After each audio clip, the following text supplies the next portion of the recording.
They just said he won. Thousands of people have taken to the streets in cities across the country protesting President-elect Donald Trump. Hour there, then moving to block traffic. Chanting, "He will never be my president." And out west in So I want to give you some context to frame what's been going on. This video showing a woman throwing a bundle of flags to the ground. Found just a bundle of them. Most of them had been snapped or torn at the fabric. It would bother me any day, but because it was Veterans Day, it was even more disturbing. If you haven't been in the Brown University area or know what's been happening, there's a lot of hecticity. Yeah, hecticity, it's a new word. So I want to showcase the argument that I feel is being had, a very cyclical argument. See, I don't care what Pony Boy has to say because this is Veterans Day. This has nothing to do with Donald Trump being elected. This is personal. Veterans are giving the ultimate sacrifice for our freedoms. They go out there, our family members, they go out to protect us so we can be in these great institutions and live these great lives. That's what we were taught in school, right? All that fighting for our freedoms, fighting for our liberties. I pledge allegiance to the flag. That is the biggest read in between the lines. Asterisk on we, asterisk on us, asterisk on ours. What you mean to say is white rights and white freedoms. Veterans fight for liberty for all. You can't just say that. Okay, well, you see, veterans, they fight for the government. They don't fight for the people per se. So if political leaders want to start beef, then they can. And then we go and we have to, expend our lives in order to help political and imperialistic conquest. Trump is not the flag. He doesn't represent the flag. So what you're trying to tell me is you're trying to separate the president from the flag and the country that he represents? I know folks in the red perspective are big fans of saying, I love Trump's economic policy. You don't just get Trump's economic policy, you get the whole damn package, Exactly. I hate America. America never did nothing for me except bring me here to oppress me. Unapologetically, fuck America. Taking land from natives? And then we gonna celebrate? Thanksgiving? Boy, that's Thanksgiving. That's not what I learned in school. Oh my goodness. What? And y'all want me to ignore all the slavery, all the conquest, all the genocide so I could be a patriot? Huh? That's why Trump is not my president.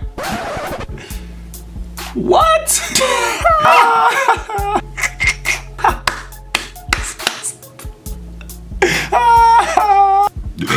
See, I was with you on the slavery and the conquest, but let me fact check that real quick. Yeah, nope, he's your president. No, not yet. No, Obama's here till January, but no, he got elected. I checked the graphs. The graphs said he did get elected. Yes, Trump is bringing the real change. Hell yeah, real change. The grand reopening of racist America. Your feelings are valid, but you're desecrating the flag and vandalizing property. We in America treat our veterans with respect and dignity for their service. See, I really hate that about America because we really claim that we love the veterans, right? But why are 1 in 3 homeless people veterans? Why are 45% of them suffering from mental illnesses and 70% of them suffering from substance abuse, huh? Do we really care about our veterans? Do we? Do we really care about our veterans? The anarchy is disgusting. I have family members, friends that died for this country to give you your freedoms to be here at Brown. And you think you're gonna be on your high horse? Disgusting. So we're supposed to celebrate your ancestors who murdered my ancestors, raped them, robbed them of their land, and then threw you the millennial alley-oop of wealth that you thought you deserved. How, Sway? You do not have the answers. You're desecrating and vandalizing property that doesn't get your point across, that only makes things worse. Well, you sure as hell piss off a lot of white people, as well as vandalizing the property, and I'm really not a fan of either, especially when I live in the USA, Something to think about, I don't know. Well, good. Black lives matter more than white tears. If you don't like America, why don't you just leave then, huh? No. We are so ready to leave when you're ready to pay us the billions of hours of slave labor that you got for the 5-finger discount. Slavery was like 1 billion years ago. In the end, it just matters about my family members dying. They're currently out there protecting us from— Whoa, Red, chill. You're gonna say ISIS. I'm gonna need you to do a little bit more research on ISIS before you go ahead and start blaming 25% of the world's population, 1 out of 4 people in the world. Just because you don't like the USA doesn't mean you're a terrorist. Oh my God, I never thought of that. But really think about it, we are so quick to demonize people and one perspective that we're just not familiar with. I'm far from validating the destruction of property, but I am down for the deconstruction of this white patriarchy that we live in, right? But I also do understand how irrational people come when their backs are against the wall, when they feel like they have no other shot to have their voice heard. We know on either side we cannot deny we want to be heard.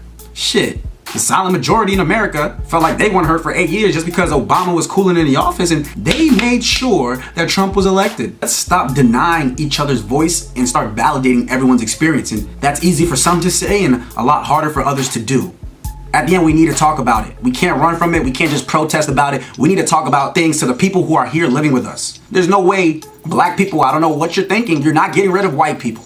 Black people, you won't go peacefully, but white people, they got 75% of the military is white. And if you didn't like the people that were protecting the flags, there's a whole lot more bunch of people that are ready to die for this country and die for it every day. So out of self-preservation for all and for us to be able to have some real conversations, Tristan Hood, I know, has been a very vocal part for the student veterans at Brown, and I would love for him to be able to speak to me and maybe possibly a few others, but in a way that we can show people and demonstrate how we want to have this conversation and how we want to have conversations moving on, because marginalized voices need to be heard. We all need to be heard, and we all need to work together to see how we can be heard in the same spot, take up space, make space for each other, and fucking live. This is a pretty surface level video because I want to have real discussions with real people. Feel free to have dialogue, because on my page we will have cohesive conversations, conducive conversations on the Ponyboy Pearson page. If anyone's being disrespectful and not contributing to a dialogue, you will get deleted. But I do want y'all to feel free to comment and say how you feel.